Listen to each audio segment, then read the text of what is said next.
राज्य में विपर्यस्त होइछि आईन श्रृंखला परिस्थिति। बीजेपी सरकार 2 वर्षर शासन काल में भयभीत राज्यवासी। डबल इंजिन सरकार लोकों को सुरक्षा देवारे विफल होइछि एभली अभियोग करिसेंति सांबादिक सम्मेलन पूर्वतन सांसद चंद्रशेखर साहू। गंजाम जिला समेत आज 5टी जिले में विजु जनता दल पक्षर सांबादिक सम्मेलन आयोजित होता। राज्य में देखा आईन श्रृंखला परिस्थिति को आगामी दिन में सरकार को घेर बीजेडी। वर्तमान हत्या अराजकता बर्बरतार सीमा टपिछि। गत एक मास मध्य राज्य में 10 रु अधिक हत्याकांड घटना सामनाक आसीथिया बेले आईन को हाथ को नेबा को डरुनाहांती अपराधी।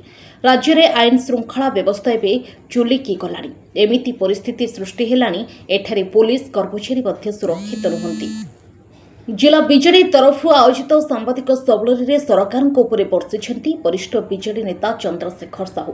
तुरंत विपर्यस्त आईन श्रृंखला विरोध में विहित पदक्षेप ग्रहण करंतु सरकार नहले आगामी दिन में राजरास्ता ओह्लाइबे बीजेडी बोली चेतावनी दैछन्ते श्री साहू।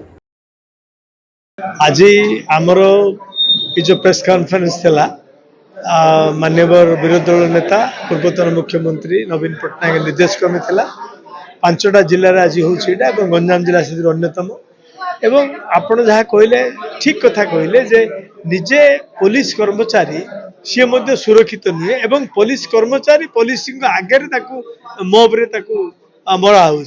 तेणु गोटे बर्बरतार चरम सीमार पहुंची कौटे ना कौटे जो आईन प्रति जो लोक गोटे भय थिला जो माने लोक भितर गोटे भय थिला जे नहीं आमे दोषटा करदे दंड हो से तो भय थिला। से भयटा संपूर्ण भाव में अपराधी माने जो मान अपराध कर भितर छाड़ी जाइए जोटा कि सरकार तुरंत पदक्षेप नेबा दरकार।